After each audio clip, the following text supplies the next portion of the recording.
Hey everyone, this is Dave Welch. How you doing? Here for my weekly update for today is 30 January 2021, Saturday.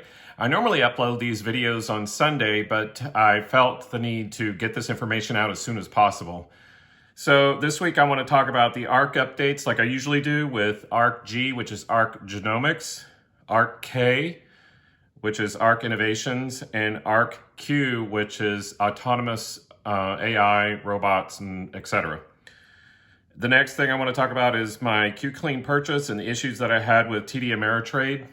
QClean, or QCLN, is the ticker symbol for the First Trust NASDAQ Clean Edge Green Energy Index Fund. It's a mouthful, so I just call it QClean. And then the volatile markets with short sellers and TD Ameritrade. So anyway, the ARK movers with I'll talk about the ARK movers with the Kathy Wood email that I get every week. Okay, I got an email here. It's from Kathy Wood, Friday, January 29th, 2021. And it's from Kathy Wood, and these are the stocks that she says either drop more than 15% in a day during the course of the week or higher than 15% in a day in the course of the week. First is Nano Dimension, which is ticker NNDM. They appreciated more than 15% on Monday, perhaps because it filed a 6K appointing Dr. Eli David, an AI expert specializing in deep learning and evolutionary computation, to its board of directors. So that sounds interesting. That seems like I just saw a video by Elon Musk's artificial intelligence division, or company I think he has in San Francisco. So I would say that this Nano Dimension is probably a direct competitor to Elon Musk's company.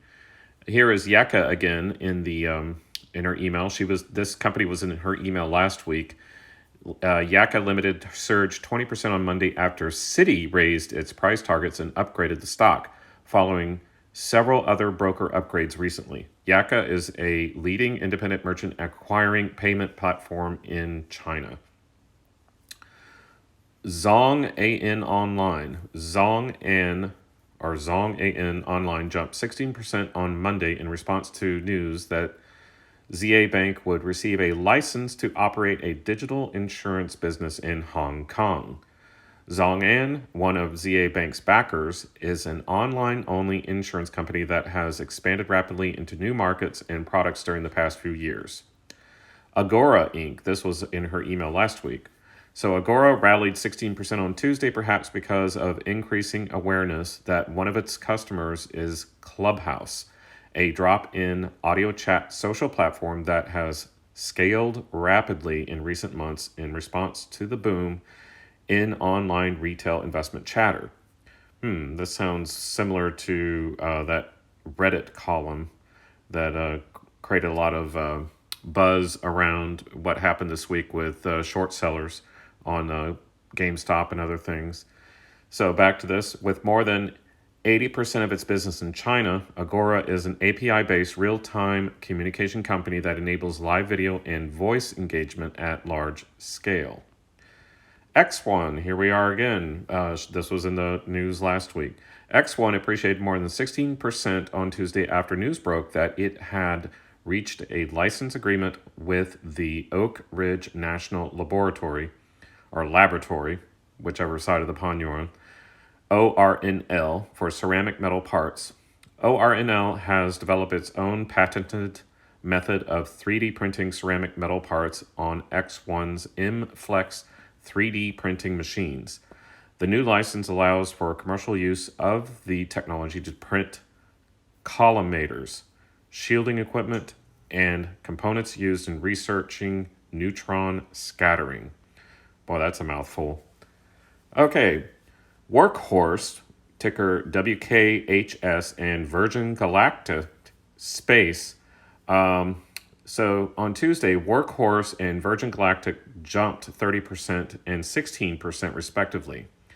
While President Biden did make comments supporting government purchases of electric vehicles this week, both Workhorse and Virgin Galactic are among a group of highly shorted stocks that have benefited from a surge in retail support. Here you go. I know two shorted stocks that are have retail investors loading money into it. Now, one thing to note: Virgin Galactic, yeah, that's a Richard Branson company, but it was started with the help Chatham Palihapitiya. He's similar to Kathy Wood. He does a lot of he likes transparency, and but he started a SPAC, which is a special purpose acquisition corporation, to get Virgin Galactic started. So, and it seems like Virgin Galactic is doing well. That's one of the few companies that do well from a formation of a SPAC. Okay, next on the list is Hims and Hers Health Inc., ticker HIMS.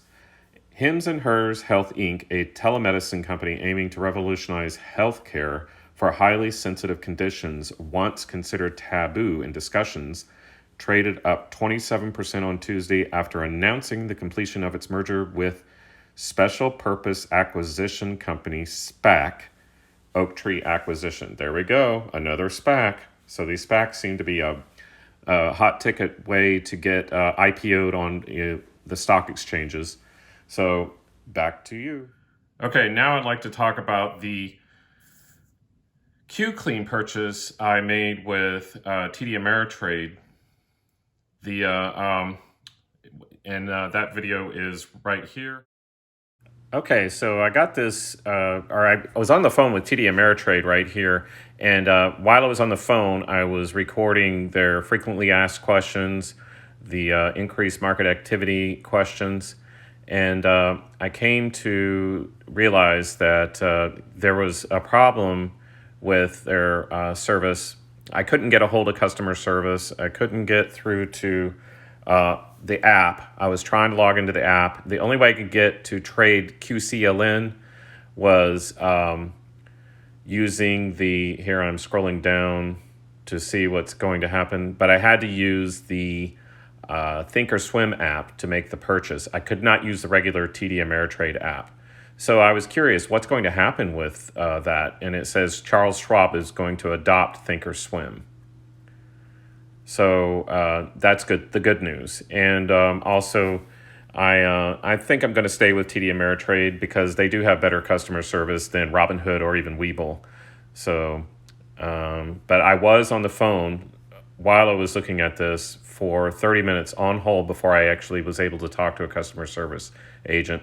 And this is Saturday, which you would expect they wouldn't be open, but they were. So that's the good news. And that it seems since they quit charging fees, their customer service hold times had gone through the roof.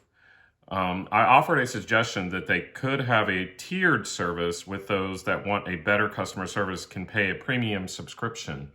And the customer service agent on the other end of the line seemed that like he would bring that up to he told me that he would bring that up to his board management meeting on a weekly basis. I'm like, oh wow, I'm talking to the right guy.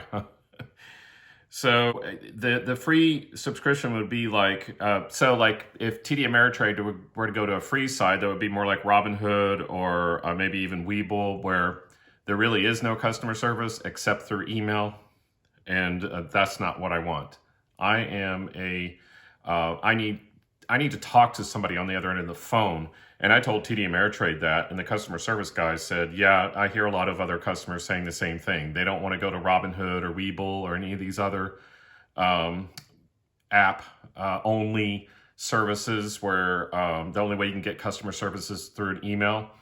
I once tried to sign up for N1 Finance, and they are the same way. You can only communicate with them through email. And when I'm talking about thousands of dollars, I need to talk to somebody. I need to talk to a human being if something goes wrong. So if you're comfortable with your money, then by all means, go with those services. But you've seen them in the news this week with all the, they stopped trading, and it's probably, who knows what the real reason is behind it, but there's a lot of controversy, and there's lawsuits right now pending against a lot of these brokerage firms. So I won't talk about that because I don't get into lawsuits and that kind of thing. But I do know you can look it up on, I believe it's the SEC website or Google lawsuits against Robinhood. and a lot of stuff will come up. I don't know if there's any lawsuits against TD Ameritrade. I think they only restricted trading. They still allowed trading, but you had to have 100% cash balance. In other words, you can only use cash transactions to buy stocks like GameStop. But basically, that goes back to when I tried to make a purchase on the 27th of this past week, which was Wednesday, of the QCLN ETF. I couldn't log into my TD Ameritrade app. It just said login failed. It kept telling me that over and over and over again.